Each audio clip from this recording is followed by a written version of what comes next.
Friends, कल प्रधानमंत्री नरेंद्र मोदी जी ने 12 बजे रात को एक वीडियो बनाया। उसको लेके बहुत सारे मीम बन रहे हैं, प्रधानमंत्री का मजाक उड़ाया जा रहा है।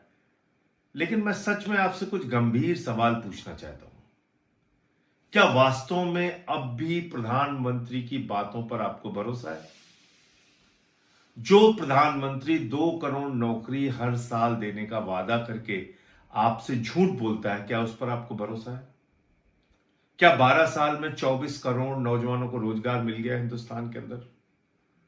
अग्निवीर योजना लाके भारत की सेना को 4 साल की नौकरी में तब्दील करने वाले प्रधानमंत्री पे क्या अब भी आपको भरोसा है? एक पेड़ मां के नाम कह के लाखों पेड़ अडानी के नाम करने वाले व्यक्ति पर क्या अब भी आपको भरोसा है? हिंदुस्तान के चंद पूंजीपतियों का लाखों करोड़ रुपए माफ करने वाला और नौजवानों पे लाठी बरसाने वाले प्रधानमंत्री पे क्या वास्तव में आपको भरोसा है? मैं आपसे पूछना चाहता हूं, 93 पेपर लीक से हिंदुस्तान के करोड़ों नौजवानों का भविष्य बर्बाद हुआ और प्रधानमंत्री इस पर खामोश रहे। क्या अब भी प्रधानमंत्री पर आपको भरोसा है? क्या अब भी प्रधानमंत्री पर आपको भरोसा है? क्योंकि 2024 में जब नीट का पेपर लीक हुआ था, प्रधानमंत्री ने संसद में भरोसा दिलाया था कि उनके पास मजबूत कानून है कार्रवाई करने के लिए। लेकिन आपको मालूम है, सीबीआई ने 90 दिन तक चार्जशीट दाखिल नहीं की और सारे के सारे आरोपियों को जमानत मिल गई 2024 के नीट पेपर लीक के मामले में। और कल उसका मुख्य आरोपी संजीव मुखिया पूरी तरीके से बरी हो गया, क्योंकि सीबीआई उसके खिलाफ कोई सबूत इकट्ठा नहीं कर पाई। कितना धोखा इस देश को प्रधानमंत्री ने दिया है। अगर आप याद करेंगे, सोचेंगे, तो आपको रात की नींद नहीं आएगी। महीने भर से आंदोलन चल रहा है दिल्ली के जंतर मंतर पे। उनके दफ्तर से 3 किलोमीटर की दूरी पे आंदोलन चल रहा है।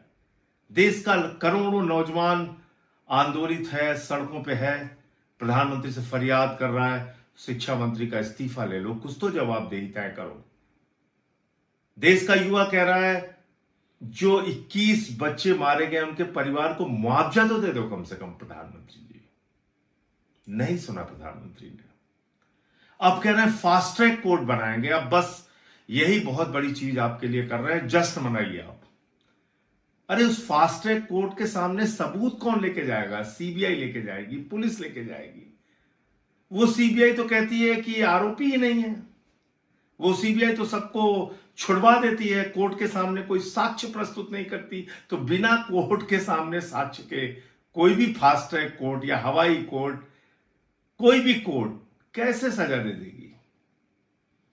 तो इसलिए मैं ये सवाल आपके लिए छोड़ता हूं। अगर अब भी इतना धोखा खाने के बावजूद आपको प्रधानमंत्री की बातों पर भरोसा है, तो वो आप तय करिए। और प्रधानमंत्री की बातों पर भरोसा नहीं है तो फिर एक आवाज, एक आंदोलन इस देश में जो चल रहा है उसके समर्थन में लगाइए। जय हिंद।